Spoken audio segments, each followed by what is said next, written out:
Joining us now with some more insight into the elections is a former U.S. Democratic Party representative for Israel, Sheldon Schorer, and conservative activist Golan.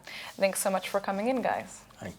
All right, so let's begin with one of the biggest issues today. Hillary Clinton was just exonerated by the FBI again today after 8 days of combing through her newly acquired emails.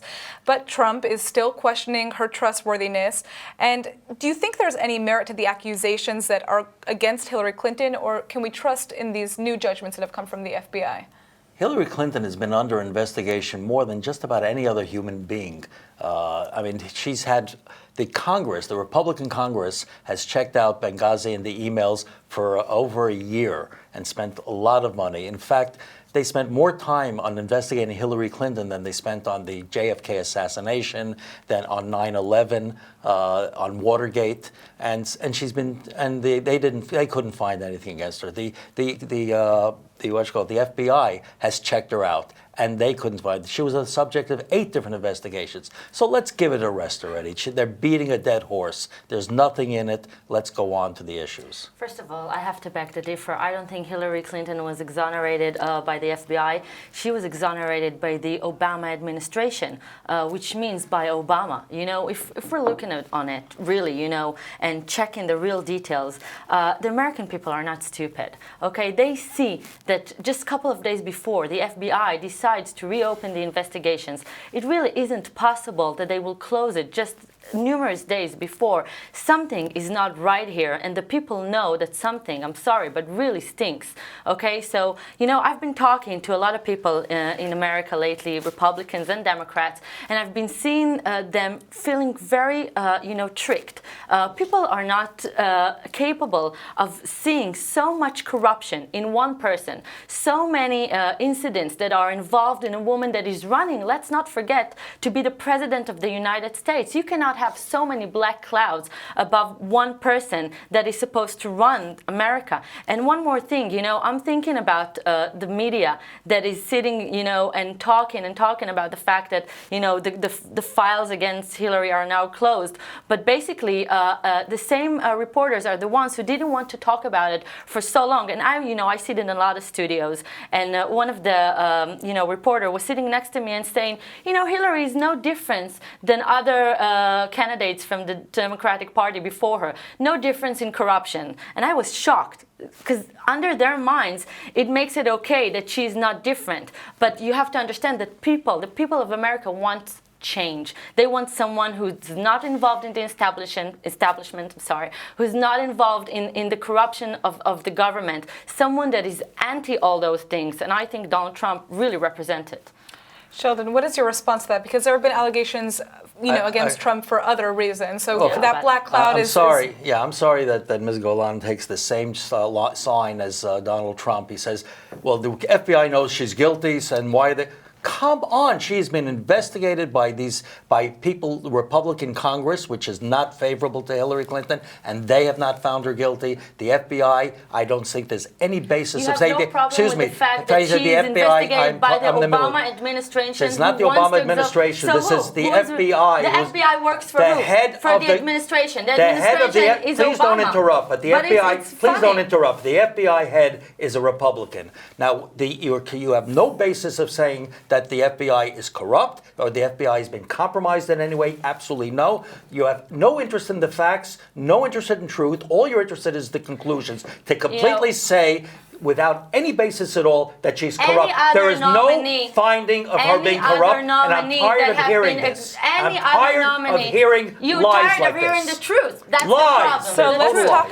Any other nominee that would have even a quarter of what Hillary is being blamed for wouldn't have been able to run. She is corrupted, well, let's turn to even another if it's not topic. criminal. Let's turn to another topic because we don't have that much time, and I want to speak I about don't like some shouting. of the I other would issues. like to control the guest here. If I'm All talking, right. Well, let's it's talk about the military aid agreement, okay, between the United States and Israel, which has obviously been a major issue in everybody's minds over here, especially Israeli American voters.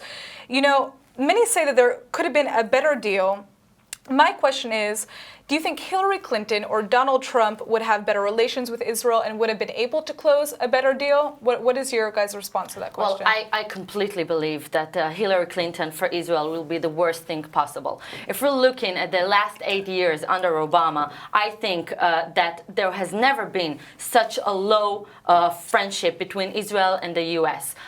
We're seeing, a president that has called our prime minister a liar, that has refused to shake his hand, that has been humiliating him all around the world, has not been backing Israel up whatsoever, has done the Iran deal, which is one of the most horrible deals for the safety of Israel. And unfortunately, if Hillary gets elected, someone who is not supporting Israel from every security-wise, who her staff is known to not like Israel and not support Israel, she will weaken the building in Jerusalem. She will not support the settlements. She will support the Iran deal to continue. May I remind you, 150 billion, which is John Kerry said that part of it will go to terror. Just to sum it up, we're going to get to the Iran nuclear deal, but I want to hear also, Sheldon, what is your response to this? 4 more years from Hillary will be a disaster to Israel. Okay. I've never heard such nonsense in my life.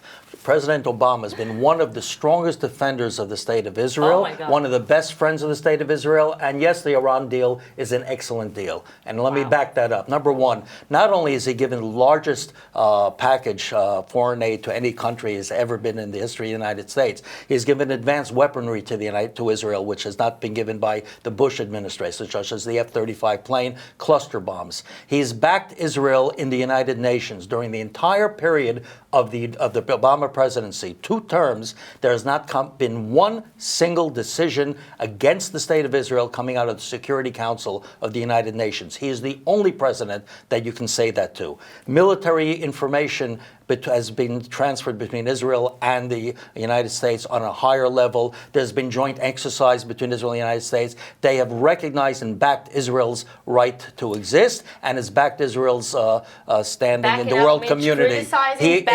And as far as the Iran deal, excuse me, I am talking. Could you please ask me to be quiet? Let's let Sheldon finish and then we'll get on to the Iran deal. Let me just get 2 things. Number one, the Iran deal is not the best deal that we could possibly get. I'm sure that if the Prime Minister had written the Iran deal, he would have gotten better terms, but he would not have agreed to. And it's the question of having the Iran deal or nothing. If we had nothing today, Iran would be finishing having a nuclear weapon, nonsense. and I would not. And I'm happier that Iran will be building it in 10 years rather than today. Yeah. But Iran hasn't stood by this deal in many ways. What is your response to that? You just have to enforce it, as Prime Minister Netanyahu said. We have enforcement proceedings. It is up to the Western powers and the United States to enforce it. They should enforce anything on a country that doesn't exist. Why doesn't is she even always acknowledge the basic right for Israel to exist. We're talking about a leader there that basically calls for the destruction of Israel. Who can possibly make a deal with this country? How can you possibly enforce such things on a country? What do you want to do? Go bomb Iran? Is that your idea? No, I didn't say bombing Iran. You would like to radicalize things. I'm saying that this kind of deal is basically a shame for the friendship between Israel and America. And I believe Donald Trump, when he gets elected and will be the next president of the U.S., we'll tear it up. We'll tear it up, and we'll bring the safety to Israel that America has been promising for years to keep on maintaining with Israel. He cannot All right, tear it so up. guys, let's turn to a different topic completely. May, you're an activist that has been outspokenly against illegal immigration, similar to Trump in the United States, but there are a lot of Jewish Americans who are concerned that some of his policies are very divisive, given the fact that they themselves have, family members that were refugees from World War II or faced persecution in the past. What is your response to those American Jews who are concerned with Trump's approach to that type of policy? Okay, first of all, it's very important to emphasize that what I've been doing for the last 5 years with my NGO, the Hebrew City nonprofit organization, is basically fighting against illegal immigration, not refugees. We stand behind the true fact that refugees should get an asylum seeker in Israel, should get a status, should be protected. But the thing that I'm really trying to explain is the things that I've been saying for the last 5 years. It's exactly the words that Donald Trump has been saying for the last 6 months. And the fact is that Donald Trump is saying that you should protect your borders. You should protect the safety of your country. You should have the right to defend your country from people that are coming in illegally, not knowing who they are, what they're bringing what are their goal to come to America. I don't think that American Jews or Americans at all should be worried about that, because they should be happy that finally there is a candidate who is willing to close the border like Benjamin Netanyahu actually closed the border a couple of years ago, and who is willing to finally keep the majority of Americans there, like I fight to keep the majority of Jewish people in Israel. Sheldon, what is your response to that? Well, when Donald Trump first started his rant against the refugees, against illegal immigration, and everyone is against illegal immigration. He didn't invent that. But when he came out, he said, "I'm going to throw them all out the next day after I'm in bed." He stopped that. He realizes that to have families where the children are born in the United States and have a right to be there, to throw the parents out makes no sense. Now, Dwight Eisenhower did something like this. He had an Operation Wetback that was a total disaster.